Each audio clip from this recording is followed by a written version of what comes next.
Our main reason for going to Vieng Xai was to go to these caves that in the late 60s and early 70s, the communist revolutionaries of Laos had lived in to essentially avoid the American bombing of the region.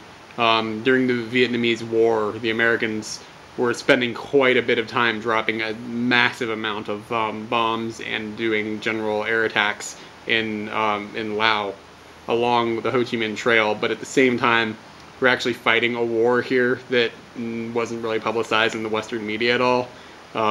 We had CIA operations here to essentially try to get a group of ethnic people here to overthrow the communist revolution that was taking place at the same time. To try to neutralize the communist revolution here, at the same time we were trying to keep the communists from going south in Vietnam. So during all this, I mean, we had all this air power, and their small communist group had nothing compared to us as far as, you know, actual power in weaponry.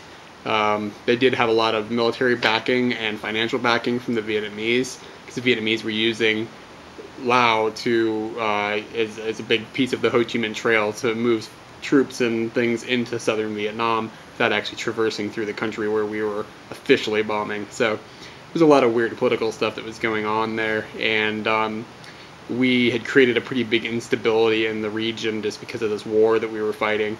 And there's some other things where we were giving funding to the Lao government, and then we stopped doing it because they didn't do political things we wanted, and it destabilized the country even more.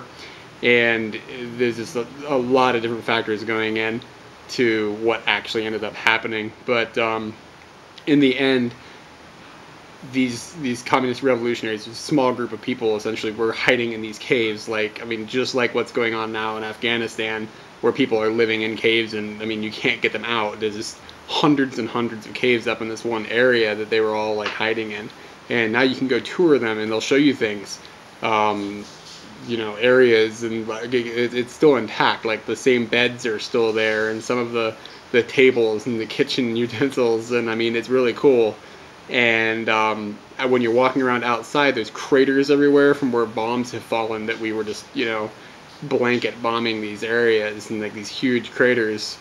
And it's just crazy to look at and just see, you know, all these people were like massively affected by the United States going in and just playing a fool is really what they were doing.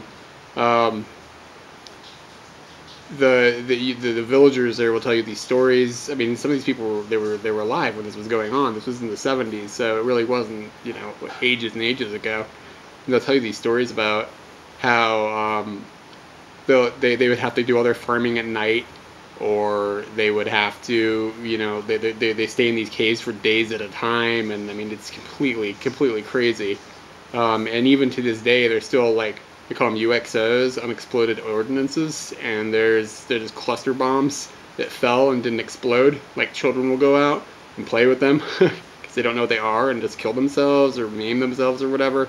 So I mean, all this is like still really very real, and very much of still affecting the local population up there, who really had absolutely nothing to do with anything. And in the end, we ended up just pulling out and leaving, and pretty rapidly, actually, that communist group overthrew the government that was in place and is now still running the country. This is one of the main leaders, Kason Pamvi Han. If I pronounce that wrong, I'm sorry. This is his bedroom, and this is the cave that he lived in during all this time. And it's, you know, I mean, this guy ended up being the prime minister of Laos for 16 years, and then he was the president for like a year and a half until his death afterwards. So I mean, this guy's like a big deal here. And he lived in this little cave, in this little bedroom, and that's just completely nuts. Then they have these emergency rooms where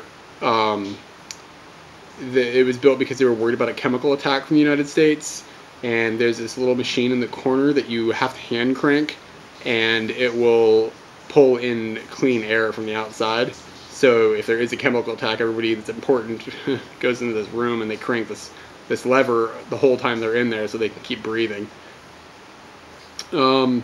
This here is a big open cave area, and they would have, they said it would house hundreds and hundreds of soldiers, and they would use this big area here to show movies or give presentations or for entertainment purposes. And like, I mean, villages were living in these caves and this network of underground tunnels and stuff, and they would use it just, you know, for entertainment and for weddings and, you know, whatever type of activity a community would have. Definitely a really cool area to go up to, and really eye-opening and kind of disturbing at the same time. Really makes you wonder about some of the foreign policies that some countries have, but oh well.